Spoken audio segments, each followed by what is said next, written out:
ഇപ്പം നമ്മൾ ഇട്ടിരിക്കുന്ന ഡ്രസ്സും കയ്യിൽ കാണുന്ന ഈ ഡ്രസ്സുകളും ഒക്കെ നമ്മൾ ഓൺലൈൻ വഴി മേടിച്ചതാണ് കേട്ടോ.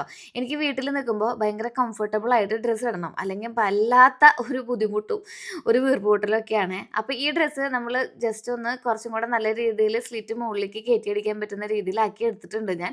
എല്ലാ പ്രാവശ്യം ഇങ്ങനത്തെ ഡ്രസ്സ് മേടിക്കുമ്പോൾ എനിക്ക് സ്ലിറ്റിൻ്റെ അവിടെ കുറച്ച് ടൈറ്റായിട്ട് ഫീൽ ചെയ്യാറുണ്ട്. അപ്പോൾ ഒന്ന് സ്ലിറ്റ് കയറ്റി അടിച്ചിട്ടുണ്ടെങ്കിൽ നല്ല കംഫർട്ടബിൾ ആയിട്ട് ഇടാം. ഇതുപോലെ 3/4 സ്ലീവിലാണ് വരുന്നത്. അല്ല, നീ ലെങ്ത് സ്ലീവിലാണ് വരുന്നത്. അടിപൊളിയാണ് കേട്ടോ. നിങ്ങൾ എൻ്റെ പോലെ ചൂടത്തിരി ഇഷ്ടമുള്ളവരാണെന്നുണ്ടെങ്കിൽ ഇതുപോലത്തെ ഡ്രസ്സുകൾ മേടിക്കുന്നത് അടിപൊളിയായിരിക്കും. ഡെയിലി നമുക്ക് മാറി മാറി ഇടാം. എല്ലാം ഈ ഒരു തരത്തിലുള്ള പാറ്റേൺ ആയിട്ടാണ് വരുന്നത്. ഭയങ്കര കംഫർട്ടബിൾ ആണ് കേട്ടോ. എനിക്ക് പ്രത്യേകിച്ചും പ്രാക്ടീസ് ചെയ്യുന്ന സമയത്ത് ഇത്തരം ഡ്രസ്സുകളാണ് കംഫർട്ടബിൾ ആയിട്ടുള്ളത്. നമ്മൾ ഡാൻസ് പ്രാക്ടീസ് ചെയ്യുന്ന സമയത്ത് ഇങ്ങനത്തെ ഡ്രസ്സുകളാണ് യൂസ് ചെയ്യാറുള്ളത്. അപ്പോൾ എനിക്ക് അതിന് വേണ്ടിയിട്ടുള്ള ആവശ്യത്തിന് മേടിച്ചതാണ് കേട്ടോ. ഇത് എനിക്ക് തോന്നുന്നു ഒരു 6 എണ്ണമുള്ള സെറ്റിന് 600 രൂപയാണ് വരുന്നത്. അപ്പോൾ 100 രൂപയൊക്കെ ആവുന്നുള്ളൂ ഒരൊറ്റ ഡ്രസ്സിന്. ഇതെങ്ങനെ മുതലാവണമെന്ന് എനിക്ക് എത്ര ആലോചിച്ചിട്ടും പിടികിട്ടുന്നില്ല. ക്ലോത്ത് പോട്ടെ എന്ന് വിചാരിക്കാം. പക്ഷേ ഇത് തയ്ക്കുന്ന ആൾക്കാർക്ക് ഇതിൻ്റെ ഒരു മുതലാവുന്ന രീതിയിൽ വേണ്ട വിൽക്കാൻ വേണ്ടിയിട്ട്.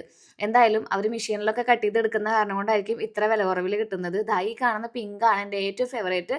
അപ്പോൾ ഏതാണ് നിങ്ങൾക്ക് ഇഷ്ടപ്പെട്ടതെന്നുള്ളത് ഒന്ന് കമൻറ്റ് ചെയ്യാൻ മറക്കണ്ട. ഈ പ്രൊഡക്റ്റുകളൊക്കെ ഞാൻ ടാഗ് ചെയ്ത് കൊടുക്കാം. നല്ല വില കുറവാണ്, നല്ല കംഫർട്ടബിൾ ആണ്.